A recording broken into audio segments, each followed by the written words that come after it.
Oggi io presenterò il progetto Il Giardino delle Gemme, che è stato realizzato a Fidenza, un progetto che in realtà è diciamo una rigenerazione urbana, perché da come possiamo vedere quest'area in precedenza, che è indicata dal perimetro rosso, era un'area adibita a zona artigianale. Poi col passare degli anni chiaramente l'estensione, diciamo, del territorio urbano ha inglobato l'intera zona e di conseguenza diciamo, le attività si sono spostate in un'altra area di riferimento. E chiaramente questa attività è stata realizzata intorno agli anni 2022, con l'inizio del cantiere più o meno in quel periodo, e chiaramente vedete qui cosa c'era prima, c'erano dei vecchi manufatti appunto abbandonati, e successivamente l'impresa Montanari di Fidenza ha dato luogo a questo progetto che è stato, diciamo, costituito da 3 fabbricati,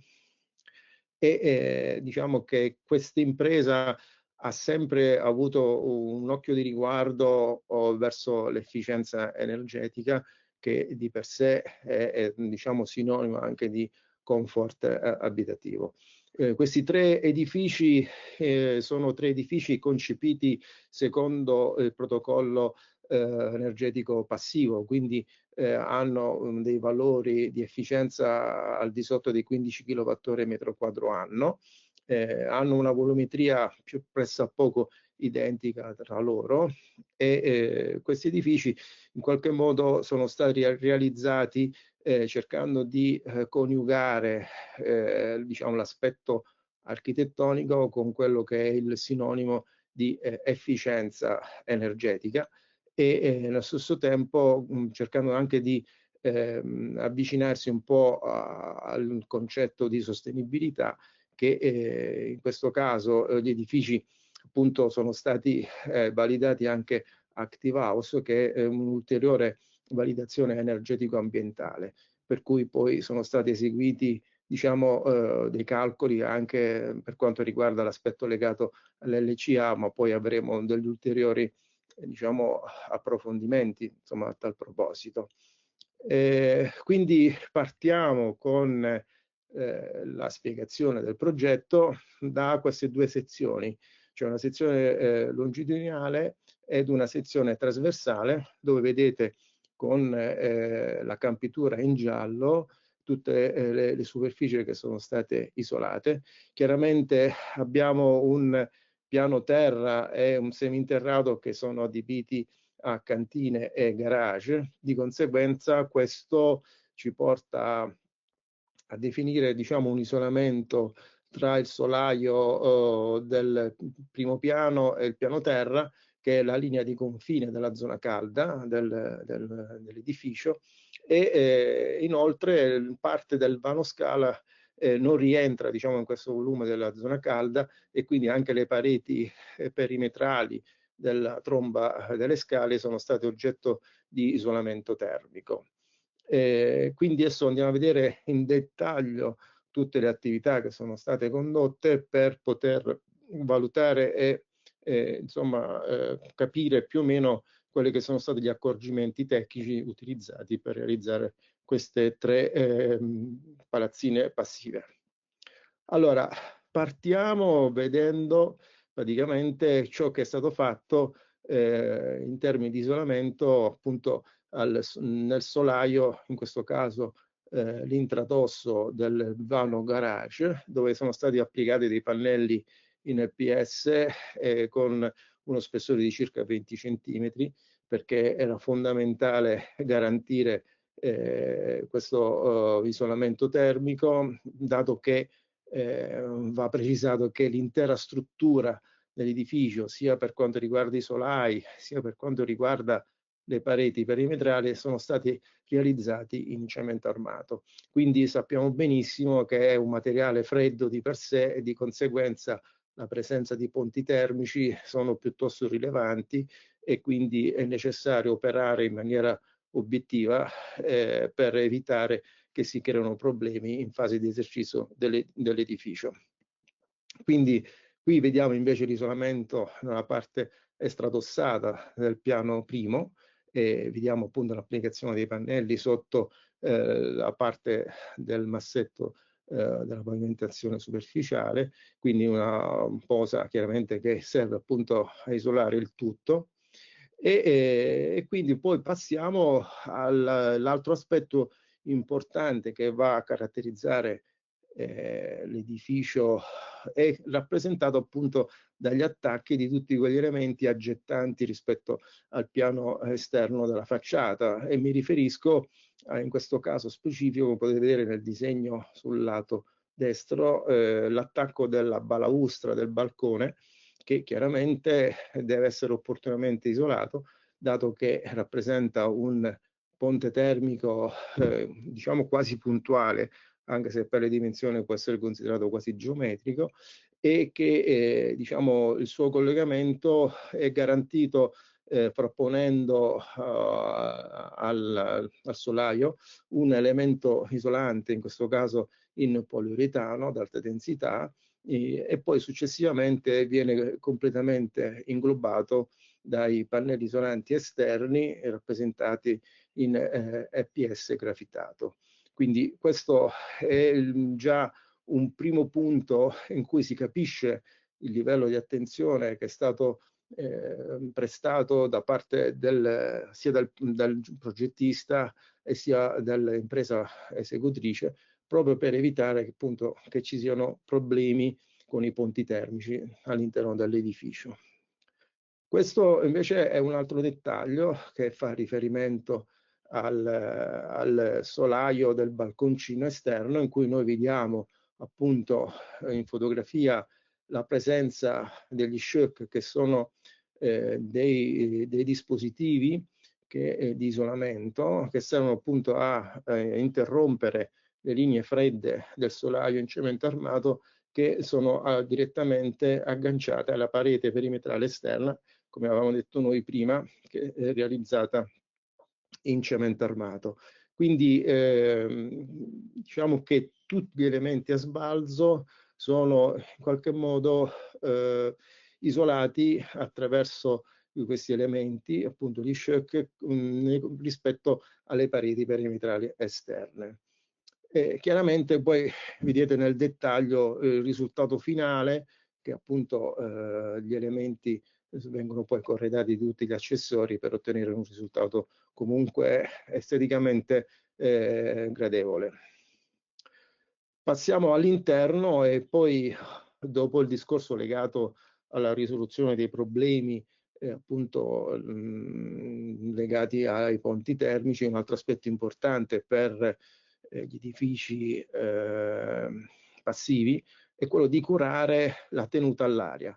e di conseguenza questo cosa implica? Un livello di attenzione piuttosto spinto, in cui vediamo appunto le pareti in cemento armato che una volta che vengono eliminati i casseri dal getto, tutti i punti in cui erano collocati i distanziatori, quindi vediamo una fotografia a sinistra, vengono sigillati per garantire l'ermeticità e nello stesso tempo diciamo, poter ottenere un risultato ultimo di circa 0,2 come livello di tenuta all'aria. E quindi diciamo che l'obiettivo che si era prefissato poi alla fine è stato raggiunto. Idem vale anche per quanto riguarda l'impianto elettrico. Qui vediamo una parete che è stata realizzata con dei blocchi isolanti e una volta che venivano eseguite le tracce venivano ulteriormente sigillate con una sbruffatura in modo tale da sigillare completamente tutti i giunti che erano presenti lungo le tracce, in modo tale da evitare appunto che ci siano dei passaggi d'aria. La stessa cosa poi vale anche per, vediamo sotto in basso a destra, i distanziali del cemento armato, che a loro volta sono stati sempre schiumati proprio per evitare il passaggio di aria. Sopra c'è un dettaglio dell'attraversamento dei tubi di scarico dei pluviali che sono stati inglobati all'interno dello spessore dell'isolamento termico esterno e chiaramente opportunamente anche sigillati. Ora invece vediamo quello che è stato eseguito in termini di isolamento per quanto riguarda il balcone. Il balcone esterno, vedete qui che è stato completamente corredato di isolamento sia nella parte in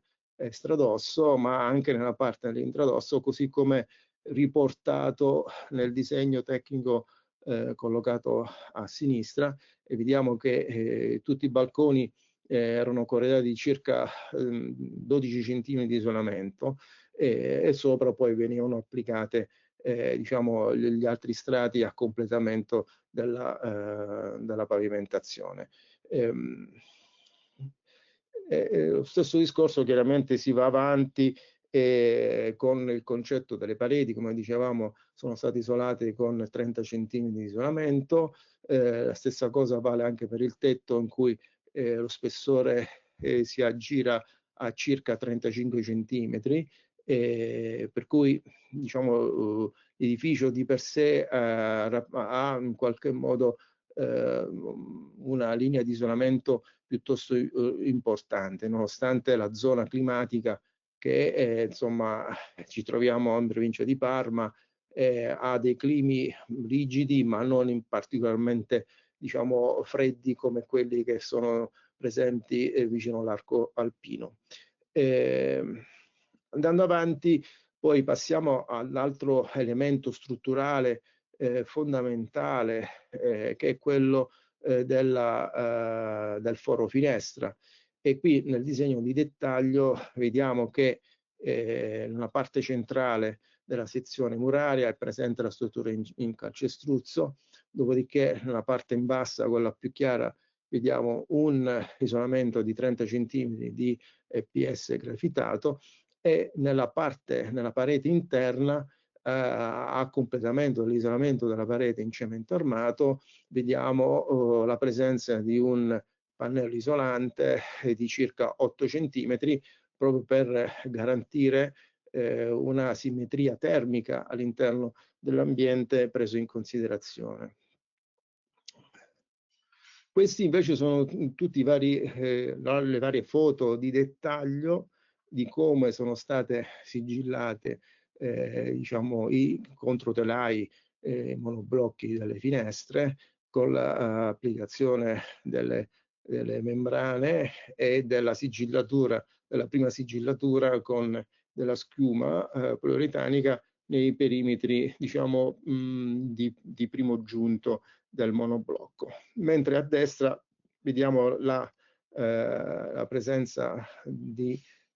una finestra di falda con la nastratura e con il telo che va a definire un po' la configurazione quasi finale dell'imbotto della finestra. Andando avanti, i dettagli appunto sono piuttosto chiari per quanto riguarda appunto la posa del controterreo della finestra, perché è una zona abbastanza critica, per cui anche lì è stata prestata particolare attenzione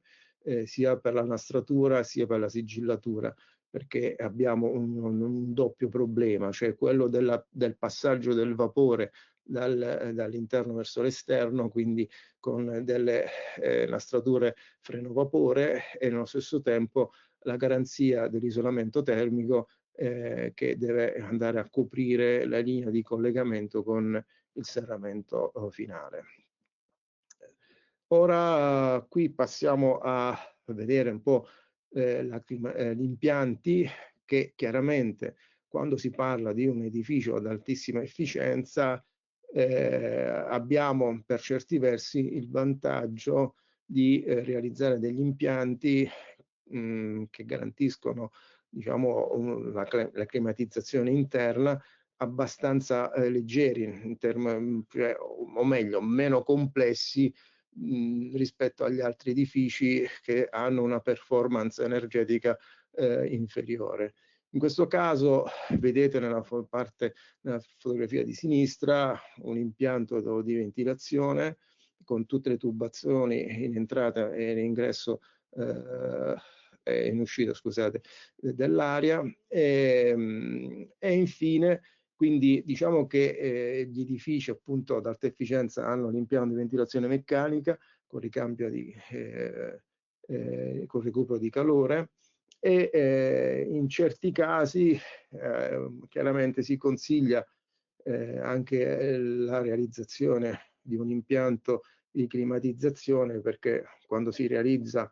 un edificio che poi viene venduto a delle persone non si ha mai un'idea chiara di quello che è la sensazione o il livello di sopportazione sia del caldo che del freddo, e quindi un impianto di climatizzazione serve a raggiungere un po' quei parametri di comfort che sono molto soggettivi e soprattutto per evitare poi diciamo dei problemi in fase conclusiva del progetto.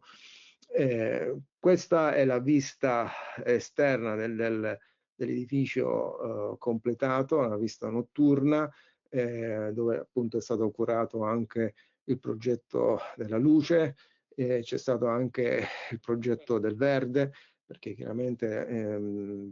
sono state collocate delle essenze che sono idonee per essere inserite all'interno di edifici condominiali, chiaramente con l'opportuna manutenzione nel corso degli anni, però sicuramente conferiscono al manufatto una qualità estetica piuttosto rilevante. Questa è la stessa immagine però fatta di giorno e quindi insomma si possono apprezzare meglio la qualità della parte compositiva architettonica e questi sono diciamo altri scorci visti diciamo durante la notte e il giorno con a destra con la strada comunale che attraversa i 3 edifici, come del resto anche questa è un'ulteriore immagine da cui si può appunto apprezzare la qualità costruttiva di questi 3 fabbricati. Chiaramente parliamo di edifici di una fascia medio-alta, ma sicuramente nei prossimi mesi, adesso si sta per concludere il monitoraggio di questi edifici che è durato 2 anni per valutare appunto i risultati e capire effettivamente la qualità indoor degli appartamenti. Diciamo che le premesse sono abbastanza positive. Dico questo perché, da come potete vedere qua, l'edificio appunto è stato certificato sia Passive House Institute Italia e sia Active House. Allora, chiaramente l'edificio passivo di per sé sappiamo già che è un edificio che ha delle performance energetiche piuttosto elevate. In più è stato diciamo, inserito il protocollo Active House come termine di riferimento per la realizzazione di questo fabbricato, che è un protocollo energetico ambientale. Ciò significa che nella valutazione complessiva del comportamento dell'edificio si mettono a confronto 3 aspetti fondamentali, cioè il comfort, l'energia intesa come energia di recupero dalle fonti rinnovabili e quella diciamo di rete, e infine la sostenibilità. Nel caso del comfort vediamo appunto che la parte di grafico Active House che utilizza lo schema del radar, sulla parte superiore vediamo che i vertici dei singoli elementi che caratterizzano la qualità della luce naturale e la qualità delle temperature interne e della qualità sempre dell'area interna e del livello acustico hanno raggiunto quasi i massimi livelli, per cui dal punto di vista del comfort questo edificio si colloca ad un livello piuttosto alto che chiaramente è sinonimo di un edificio appunto passivo. Mentre vediamo poi nella parte inferiore, quella dell'energia, che per via della presenza di un impianto fotovoltaico abbiamo anche un'elevata sostenibilità dal punto di vista energetico e invece abbiamo una leggera carenza per quanto riguarda il settore della sostenibilità, perché la presenza di una struttura in cemento armato incide in maniera negativa e infatti se noi andiamo a fare una verifica del GWP, Global Warm Potential, vediamo che la presenza di CO2 per